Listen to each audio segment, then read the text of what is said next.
होता है ना ऐसा कई जगह। तो आप उनके लिए क्या करेंगे?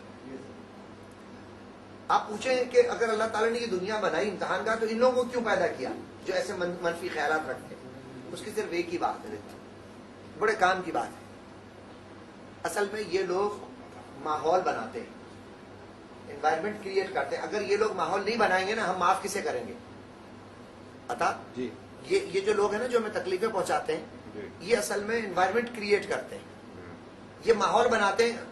हमारी सलाहियतों का इम्तिहान कैसे होगा? अगर कोई हमें गाली नहीं बकेगा, एक आदमी का मिजाज है ना गाली बकना, और अब हमारी सलाहियत का इम्तिहान है कि हम उसे गाली नहीं बके, हम उसे माफ कर दें। एक आदमी है हमारे घर के आगे रोजाना गंदगी डाल देता है, अब यह हमारी सलाहियत का, टॉलरेंस का, तहम्मुल और बर्दाश्त का इम्तिहान। अगर ये लोग नहीं होंगे तो हमारी सलाहियतों का इम्तिहान कैसे होगा? हम माफ किससे करेंगे? हम रहम किस पे करेंगे?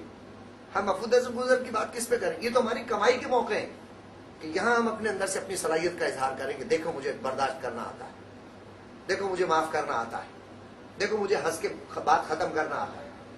मैंने कहा कायनात हमें सिखा रही है। ये दरख्त कार्बन डाइऑक्साइड लेते हैं, है ना, और हम ऑक्सीजन लेते हैं। हम ऑक्सीजन छोड़ते हैं, वो इनकी जरूरत बनती है, और फिर ये उसके बदले में हमें क्या देते हैं? ये हमें उसके बदले में ऑक्सीजन देते हैं। हमसे वो चीज लेते हैं जो हमारे लिए बेकार है, और हमें वो चीज देते हैं जो हमारे लिए अच्छी है। पता है ना समझा? कायनात हमें सिखा रही है कि अगर तुम जीना चाहते हो, इस तरह सरसब्ज और शादाब रहना चाहते हो, तो अगर कोई तुम्हें गाली बके तो उसके बदले में भी तुम दुआ दो। कोई तुम्हारे साथ बुरा सुलूक करे, उसके बदले में भी तुम अच्छा सुलूक करो। तुम इसी तरह सरसब्ज और शादाब रहोगे, खुश और खुर्रम रहोगे। ये छोटी छोटी बातें हम अपनी जिंदगी में इस्तेमाल करके, अपनी जिंदगी में दाखिल करके हम अपनी जिंदगी को खूबसूरत बना सकते हैं। कायनात में कहकशाएं हैं, सितारे हैं, आसपास सैकड़ों सितारे एक दूसरे के करीब से गुजरते हैं, लेकिन कोई सितारा एक दूसरे से नहीं टकराता। हम अपने आसपास देखें, कितने सारे लोग होते हैं ऐसे जिनसे हर वक्त हमारा जहन टकराव का बना रहता है ना। वो आदमी, उससे तो मैं निमट लूंगा, वो आदमी, मुझे मौका मिला तो मैं उसको किसी दिन बताऊंगा, अरे इसको तो मुझे इसकी कहानी पता लग जाए, मैं इसे ऐसा दलील करूंगा। करते ना? कायनात का निजाम देखिए, अपनी सलाहियतों को पहचानिए। वो तो कह रहा है करीब से गुजर जाओ, मगर मुस्बत सोचों में जियो। नहीं, सब कुछ अच्छा है। ये दुनिया कभी भी अच्छी नहीं रही, ना अच्छी होगी, लेकिन अगर आप अच्छे हो जाएंगे ना, सब कुछ अच्छा हो जाएगा। आप समझ लो कि इस आदमी की तरबियत नहीं हुई, ये क्यों मेरी बात नहीं समझता, ये क्यों मुझसे कर रहा है? इसकी तरबियत नहीं हुई है। मैं इसको इसके मिजाज के मुताबिक डील करूंगा, या फिर एक दूसरी बात कि तर्क ताल्लुक कर लूंगा। जब ठीक है, मैं इसके ऊपर अपनी अजमत से नीचे उतरकर इसके मामले में नहीं आऊंगा कि इससे गाली गलौज करूं, झगड़ा करूं। एक तरीका यह भी है कि जो आदमी आपको पसंद नहीं हो, जिसका रवैया आपको पसंद नहीं आ रहा, और उसके साथ रहना नागुजीर हो जाए, तो फिर आप तर्क ताल्लुक कर लीजिए। समझ रहे हैं ना? वो रास्ता दूसरी तरफ से बना लीजिए, छोड़ दीजिए उसको, उससे बात खत्म कर लीजिए। अब खुदा कहता है कि हमने तुम्हें इसलिए यहां भेजा कि तुम्हारी सलाहियतों का इम्तिहान हो। तुम सब्र कैसे करो, हमें हर वक्त याद कैसे रखो। याद कैसे रखा जाए? मैं जहाज से यहां आ रहा था दुबई, मैंने देखा नीचे विंडो वाली सीट थी, बहुत पेचीदियां, पानी दिखाई दिया, फिर बिल्डिंगें दिखाई दी हैं। सोचने लगा कि अगर मैं बाई रोड आता, जफर, मैं अगर बाई रोड आता, कितने हर्डल्स है ना, कितने टर्न, कितने स्पीड ब्रेकर, कितना मुश्किल होता, कितना लंबा सफर होता असलम में। हवाई जहाज से आया तो ये सफर 2 घंटे में तकरीबन ना, 2 घंटे में कट गया। जो कम से कम 20 घंटे तो लगते अगर बाई रोड आता, ये ज्यादा लगते, 25-30 घंटे लगते। लेकिन मैं हवाई जहाज से आने से, हवाई जहाज का मतलब क्या है, मैं बुलंद हो गया, जमीन से बुलंद हो गया, ऊंचा हो गया, तो ये सारी रुकावटें, ये सारे जो स्पीड ब्रेकर और ये रोड थे, ये सब हर्डर से जितनी जो रुकावटें सब खत्म हो गई। मैं ऊंचा हो गया, तो ऊंचा हो गया तो आसानी से आ गया।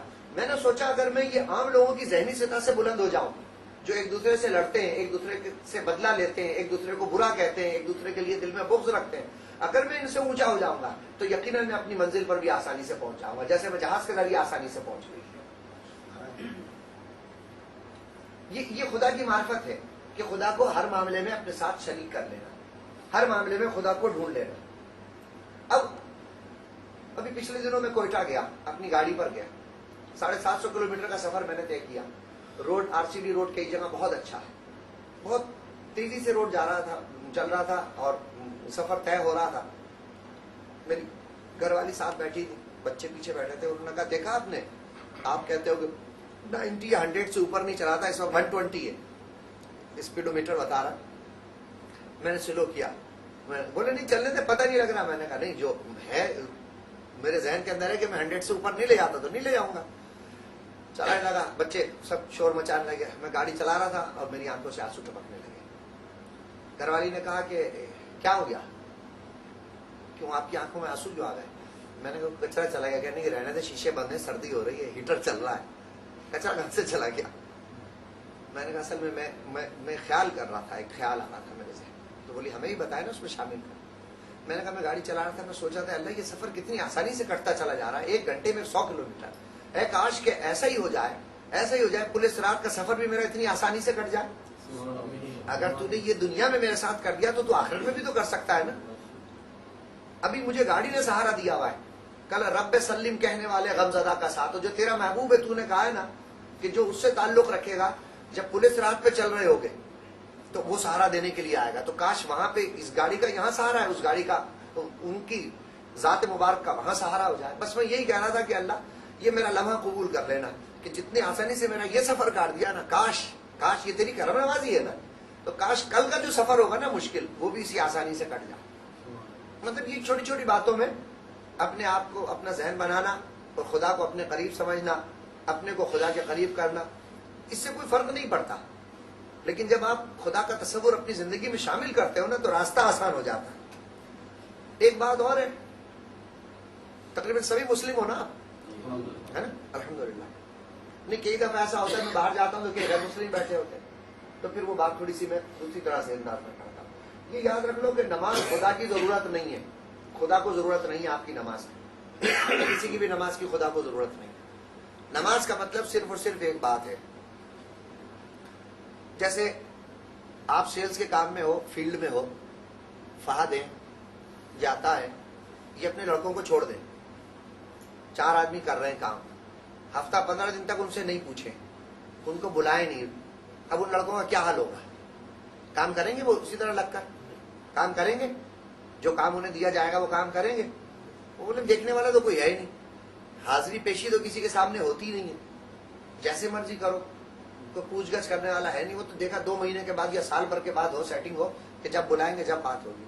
नमाज का मतलब अपने आप को चाको चौबंद रखना है, ड्यूटी को पूरा अंजाम देना है। आप जब आके अपने बॉस को रिपोर्ट देते हो ना, बस ऐसे ही खुदा की बारगाह में कि आप खुदा के सामने जब जाते हो तो आपका कॉन्सेप्ट, आपका तसव्वुर ये होता है कि अब मेरा खुदा मुझसे पूछेगा कि तू क्या करके आया है।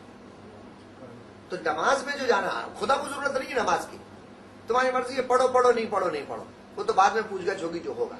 लेकिन आपके किरदार की तश्कील नमाज करती है।